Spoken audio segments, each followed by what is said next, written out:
São Paulo acaba de inaugurar um centro de monitoramento para analisar imagens de 20 mil câmeras instaladas na cidade. O sistema vai contar com reconhecimento facial. Além de prevenir crimes, o programa também tem o objetivo de encontrar pessoas desaparecidas e detectar áreas que necessitem de intervenção de serviços públicos. Mas existem dúvidas a respeito do programa. Alguns dizem que ele viola a privacidade dos cidadãos, além de serem pouco eficientes no reconhecimento de suspeitos sobre o risco dele aumentar o chamado racismo estrutural. O Câmara Debate de hoje vai conversar sobre esse assunto com o deputado Delegado da Cunha, do PP de São Paulo, e com a deputada Delegada Catarina, do PSD de Sergipe. Deputados, muito obrigado mais uma vez pela presença aqui nos nossos programas. A gente conta com vocês sempre, dois especialistas em segurança pública, e quando a gente vai discutir esse assunto, é muito importante para nós recebê-los aqui. Para a gente iniciar, eu queria começar com o deputado Delegado da Cunha, porque a gente vai falar um pouquinho sobre a questão de São Paulo. A gente sabe que esse monitoramento por câmera ainda é uma coisa nova. Então ainda não se tem ali exatamente um estudo muito preciso com relação à ampliação da solução dos casos, né? Nem de números precisos sobre pessoas encontradas, mas o senhor é um homem já experimentado nessa questão da segurança pública e eu queria que o senhor trouxesse a sua experiência. Câmeras de rua controladas por um sistema aumentam a segurança para o cidadão? Bom, primeiramente, boa noite minha colega delegada Catarina, boa noite a todos os telespectadores. Não temos dúvida, tá? Então é um ponto pacífico que as câmeras que executam o reconhecimento facial, elas vão ter muita solução de casos. A questão que você abordou, pessoas desaparecidas, né? A gente tem uma problemática em São Paulo, no centro de São Paulo, que é a Cracolândia, que tem uma série de pessoas desaparecidas com problemas de droga, pessoas procuradas da justiça, que já foram condenadas ou que têm mandados de prisão em aberto, né? Essa câmera, a partir do momento que os dados da face estão registrados no banco de dados, automaticamente, quando essa pessoa passar num desses totens, nessas câmeras inteligentes, vai acusar e vai ter a intervenção policial. Dentre outros crimes e outras atitudes que podem ser analisadas. Então, assim, sob o meu ponto de vista, é uma ferramenta fundamental, né? Uma ferramenta importante e que vai aumentar os números exatos, nós não temos, mas vai aumentar a elucidação de todo tipo de caso. Você não vai pegar só ali a pessoa desaparecida, você vai pegar um foragido de roubo a banco, você vai pegar um foragido de sequestro, um foragido de tráfico de drogas. Só para concluir também, discute-se hoje também a questão do reconhecimento facial nos estádios de futebol, né, por conta da violência. Então, é uma ferramenta que eu acho que a segurança pública só ganha. E para arrematar, não vejo tecnicamente, em termos jurídicos, a violação ao direito e garantia individual. Porque quando a gente está cuidando do direito do coletivo, né, ele se sobrepõe ao direito e garantia de uma pessoa só. Então, quando a gente fala de segurança pública, a gente está cuidando de toda a população, né? Então, esse banco de dados, eu não vejo ele como violador do direito e garantia de uma pessoa. Aproveitando o gancho da sua fala, deputado, eu queria falar com a deputada Catarina sobre isso. Há uma ação, ou houve uma ação na Justiça, questionando justamente isso. O juiz chegou a dar provimento a esse entendimento de que as câmeras poderiam violar o direito à privacidade, depois essa decisão caiu e o programa andou, já está sendo implementado em São Paulo. O que a senhora pensa disso? A senhora acha que o fato das câmeras filmarem e guardarem num banco de dados para que sejam analisadas de diferentes formas, isso pode, de alguma forma, violar o direito à privacidade do cidadão? De forma alguma. Eu acredito muito que nós temos que criar mecanismos de controle, não é, da Cunha? Perfeito. Nós temos legislação para tudo. Nós temos uma LGPD, que é a Lei Geral de Proteção de Dados. Ela está aí para isso, para proteger o cidadão, proteger os dados. Eu dou um exemplo lá em Sergipe, que nós começamos a implementar as câmeras, né, o cinturão digital. As câmeras de leitura facial, nós não estamos ainda como São Paulo, mas nós começamos a implementar, de alguma forma, nessa questão do monitoramento das câmeras. E, para você ter uma ideia, 2016, Sergipe foi considerado um dos estados mais violentos do país em questão de homicídio. 60 mortes por 100 mil habitantes. Ano a ano, após investimentos dos governos, né, que foram passando em segurança pública, em pessoal, integração, polícia civil, militar, perícia, e mais a questão tecnológica também, com o centro de monitoramento, nós conseguimos ir reduzindo esses índices. Então, hoje, Sergipe é considerado um dos estados do Nordeste onde mais se reduziu a criminalidade. Nós saímos de 2016 de 60 mortes por 100 mil habitantes para 16 mortes por 100 mil habitantes. Então, logicamente que não é só o cinturão digital, não são só as câmeras que vão fazer com que esse índice ele reduza. Mas é uma das ações, é um dos mecanismos. E nós temos que usar no nosso país tudo aquilo a nosso favor. A favor da segurança pública, a favor da população e da redução da criminalidade. Porque nós vivemos num país de terceiro mundo, onde nós representamos 4%, cerca de 4% da população mundial, e os índices de criminalidade, quando a gente pega a taxa de homicídio, chega a 20% em comparação ao mundo. Então, assim, nós não podemos, né, mitigar nenhum tipo de situação que possa favorecer a segurança pública, seja na elucidação, seja na prevenção do crime. Deputado delegado da Cunha, as câmeras do sistema de São Paulo vão fazer o chamado reconhecimento facial, né? Mas um estudo da Microsoft foi divulgado há pouco tempo agora, dizendo que esses sistemas foram desenvolvidos principalmente em países de população de maioria branca. E que por conta disso, quando ele vai fazer o reconhecimento facial de uma pessoa de pele mais clara, a precisão do sistema é de que a cada 100, 0,8% dos casos, o reconhecimento falha, né? Já quando o sistema tem que fazer o reconhecimento de uma pessoa de pele negra, especialmente mulheres, não sei exatamente porquê, mas é o resultado desse estudo. Quando é para mulheres negras, o sistema falha em 35% das vezes. E aí tem pessoas dizendo que por conta disso, no Brasil, pode haver uma dificuldade, porque nós temos uma população grande de pessoas negras e pardas, e, portanto o sistema poderia falhar muito nisso, gerando alguma injustiça de reconhecimento de pessoas negras indevidamente. O Estado de São Paulo está analisando essa questão? É uma preocupação de vocês ou não? Sim, é uma preocupação, mas o que eu posso adiantar? É a questão do racismo estrutural, né? As pessoas vêm questionando se o uso do reconhecimento facial com esses dados de falha aumentaria o racismo estrutural. A delegada Catarina tem conhecimento como eu, a prisão ela não vai ser efetivada somente com o reconhecimento facial. Ela é uma primeira ferramenta. Então, depois dessa ferramenta, se surgindo uma suspeita, tendo uma situação positiva, essa pessoa vai ser encaminhada até uma delegacia, vão ser tiradas as impressões digitais, vistos os documentos, analisado o crime. Então, assim, a gente volta naquele ponto. Para garantir o direito de todos, a gente tem que admitir um índice de falha, que eu tenho certeza que com a evolução da tecnologia vai diminuir, né? Mas não vejo isso como um impeditivo para a gente ter essa ferramenta, como a delegada falou, a colega, mais uma ferramenta para a gente estar combatendo a criminalidade e diminuindo o índice de crime. Na verdade, eles detestam, né? Posso dar alguns exemplos de cidades na Grande São Paulo que já tem o sistema de reconhecimento. Barueri, tem algumas cidades do entorno que tem. E o criminoso não quer ir. Ele não quer passar ali de jeito nenhum, porque ele sabe que ele está procurado, ele não quer parar num ponto de ônibus, ele tem medo de andar na rua, ele vai se esconder. Então, o efeito de dissuasão, já de prevenção que gera toda a segurança, é muito maior do que esse prejuízo, que também é um desenvolvimento tecnológico. Uhum.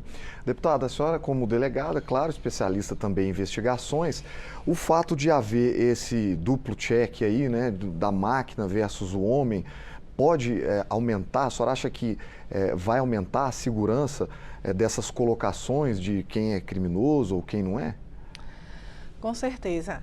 Em Sergipe, em Aracaju, há pouco tempo atrás, nós tivemos no teste de uma dessas desses mecanismos, né, de reconhecimento facial, uma pessoa foi identificada erroneamente pela câmera.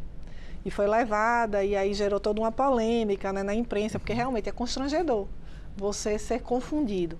Mas a gente não pode culpar apenas a câmera, apenas o mecanismo, apenas o software, nesse caso. Nós temos que melhorar. E melhorar também os protocolos de ação e de abordagem desse cidadão. Nós temos que criar protocolos de abordagem. Aí sim, nós vamos minimizar esses danos, porque é um constrangimento. Se causa um dano também ao cidadão. Mas só que esse dano vai ser sempre infinitamente menor do que o benefício que essa ferramenta ela traz para a população, para o coletivo. Então, nós precisamos criar mecanismos, protocolos. Lá em Sergipe, nós estamos estudando muito isso. A Secretaria de Segurança Pública criou um grupo de estudos justamente para verificar isso. Como seria esse protocolo? Qual seria o índice de erro da câmera, vamos dizer assim, porque ele identifica, né? Ele diz tantos por cento de acerto ou de erro. Qual seria esse percentual para que houvesse abordagem? Essa abordagem ela vai ser feita por um policial à paisana ou por um policial fardado? Como isso poderia minimizar o dano caso aquela pessoa não fosse realmente um procurado e fosse um erro? E a tecnologia está aí para avançar, como o colega falou, né? A gente tem tudo para melhorar e avançar esses dispositivos. Quer complementar? Eu queria. Assim, quando a gente pensa a câmera está ali, a pessoa passou, a câmera deu positivo. Trata-se de fulano, de tal, do nome da pessoa procurado. O policial que está fazendo a abordagem, ele não pode, a doutora Catarina falou do protocolo, ele tem que estar treinado para não ver aquela pessoa como uma pessoa culpada de imediato. Aquilo é um indicativo. Isso. E a partir daí, se ele trabalhar policialmente com profissionalismo, ele explicar que deu positivo reconhecimento facial, que ele vai ser conduzido com devido respeito até uma unidade policial para ver a confirmação que isso não que ele não está sendo imediatamente preso, mas que vai haver uma confirmação. É uma questão de protocolo, adorei a palavra. O protocolo sendo profissional e sério, não vai ter dano. O cidadão vai entender que aquilo está sendo feito para protegê-lo. É um passo, né? Apenas um passo. É apenas um passo. O importante é o profissionalismo e o protocolo de abordagem. A pessoa sai convencida de que ela tem uma ferramenta para protegê-la e não de que ela está sendo perseguida por causa da cor dela. Isso, perfeito. Não, se eu só complementar aqui, sim. Porque eu achei bem interessante isso e me veio à mente o seguinte: uma blitz, quando você é parado, seu carro é parado para uma abordagem, a polícia ela pode ter uma desconfiança, uma justa desconfiança ali. Pode ter recebido alguma denúncia de um carro daquela marca que cometeu um assalto, assim, assado. Então, ela vai pedir, aquele carro vai ser parado e você vai ser abordado. Você certamente já foi abordado em alguma blitz. Eu já fui abordado em blitz. Todos nós já fomos.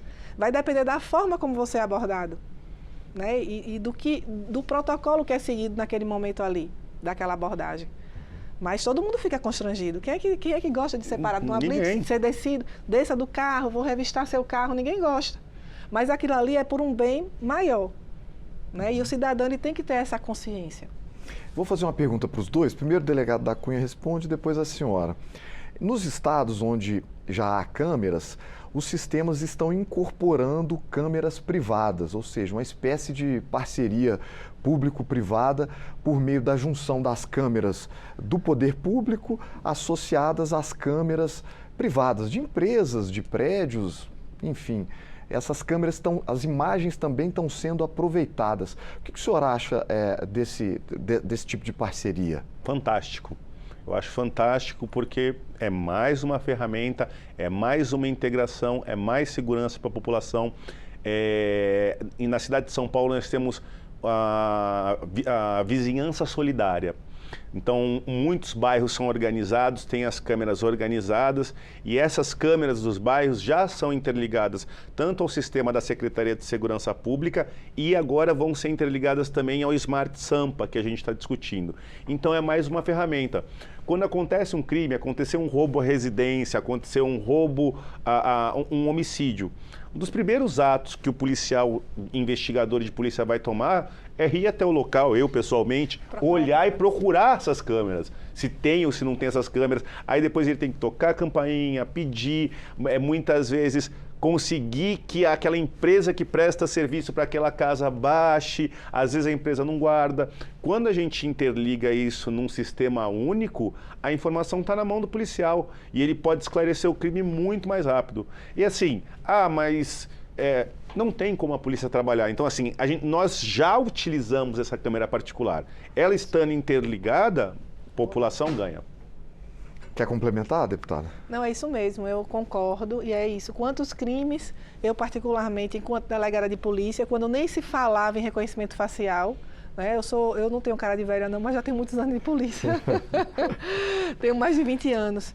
Então, há muitos anos que a gente já se utiliza desses mecanismos, das câmeras que tem numa casa, que tem numa padaria, que tem num supermercado, para identificar, para ajudar na identificação daquele autor, né, e na elucidação daquele crime. Então, interligar essas câmeras, como vem acontecendo em alguns estados do nosso país, é fantástico. Acho que esse é o futuro. As pessoas... Porque toda quebra de paradigma, não é tudo que é novo, assusta um pouco. Mas, para a segurança pública, é fantástico. E nas residências também está crescendo muito, né? O número de câmeras, condomínios, praticamente virou uma realidade padrão, câmeras de segurança, né? É uma realidade do dia a dia das câmeras de segurança, as câmeras de celular. Hoje em dia tudo está sendo registrado em termos de imagem.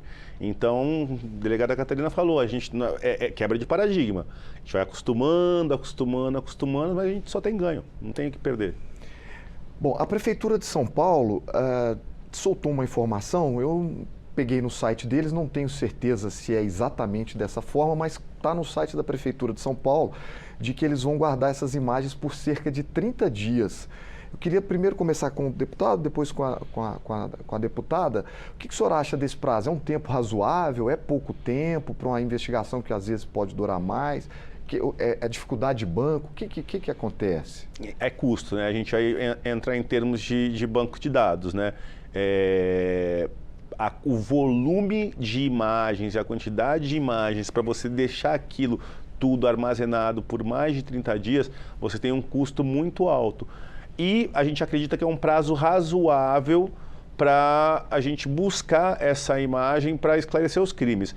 Mas assim, sendo bem prático e direto, o ideal seria mais tempo.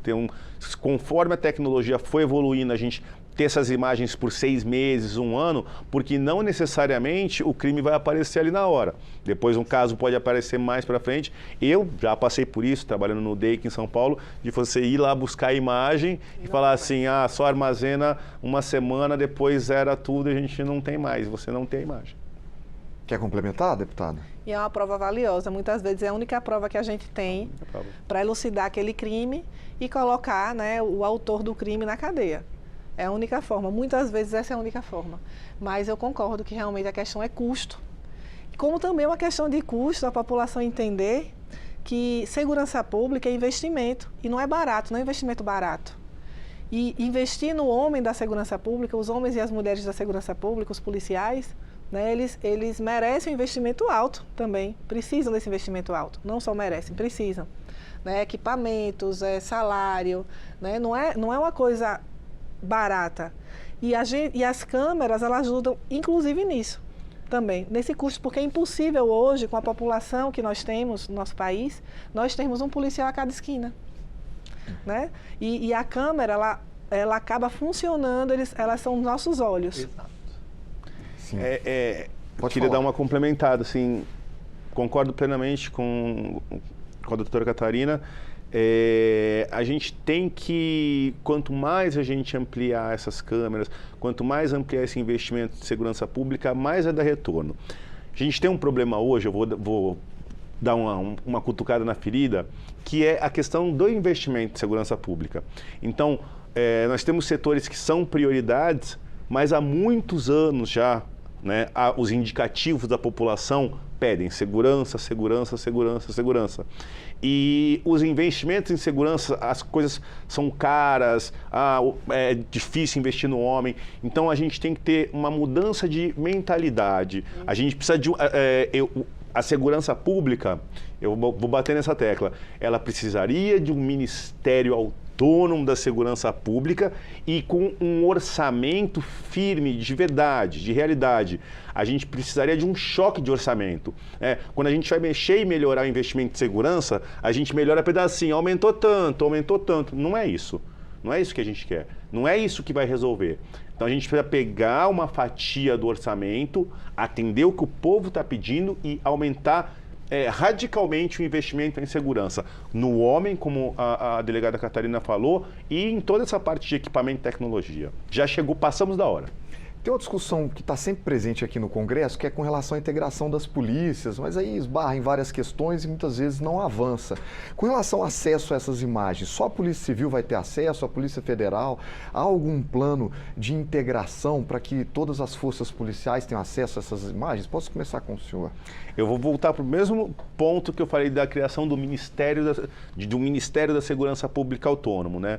Então nós precisamos de um órgão de coordenação de segurança pública que faça as polícias se comunicarem, se falarem. Essas imagens têm que estar disponíveis para a Polícia Civil, na minha opinião, né? Para a Polícia Militar, para a Polícia Federal, para a Rodoviária Federal, para a Guarda Municipal, para todos os agentes, para a Polícia Penal. Então todos têm que, se tem um fundamento, uma investigação, tem que ter acesso a essa imagem, todos os órgãos. Só que o que nós não temos é um órgão central de coordenação que coloque esses órgãos para se falar. Então, muitas vezes, 3, 4 polícias estão fazendo o mesmo trabalho e não estão se falando, né? Por isso que eu bato sempre nessa tecla da gente ter o nosso ministério autônomo e coordenação. A senhora acha que seria válido um ministério nesse formato? Com certeza. Eu acho que todos os técnicos, né, os operadores de segurança pública, sonham com o Ministério da Segurança Pública. Todos nós. Eu não conheço ninguém que não tenha esse pensamento. A gente acreditava bastante nesse governo. Nós não podemos ser um anexo. Nós não podemos ser um Perfeito. anexo dentro do Ministério da Justiça. Nós somos um anexo, nós temos um puxadinho no Ministério da Justiça. Eu quero ir além. Quer complementar? O povo não quer isso. Né? O povo pede, se a gente sair e entrevistar as pessoas na rua, o maior pedido da população brasileira vai ser segurança pública. E nós não podemos ser tratados como um anexo. Nós temos que ter autonomia, orçamento próprio e coordenação. Isso. Nosso programa está chegando ao final. Para nossas considerações finais, eu queria que cada um de vocês colocasse a respeito de uma questão, que é o uso da câmera para outras funções. Pode ajudar, por exemplo, no trânsito, problemas de trânsito. Quer dizer, esse uso dessas câmeras vai valer para outras partes do serviço público também? Começar com o deputado, para a gente já ir encerrando. A gente entra no conceito de Smart Cities, né? Então, assim, você tendo centros de controle operacionais com câmeras inteligentes, você não vai atuar somente na segurança pública. Você vai fazer o monitoramento de escolas. Nós temos os crimes ocorrendo em escolas, crimes sexuais. Você vai analisar a questão de catástrofes naturais, enchentes. Você vai analisar o controle de trânsito. O controle de trânsito e de movimentação de veículos é fundamental para a segurança. Analisar também padrão de pessoas, tudo. Quando você tem a Smart City com a câmera fazendo toda essa interligação, você gera um grande sistema de segurança. Polícia, defesa civil, controle de trânsito, controle escolar e aí vai. Então as câmeras elas são boas para tudo, elas podem interligar tudo isso com inteligência e com um programa direcionando a gente. Deputado, suas considerações finais, por favor. Mas é isso, eu concordo com o que o deputado da Cunha, nosso colega, ele colocou, que esse sistema ele vai integrar.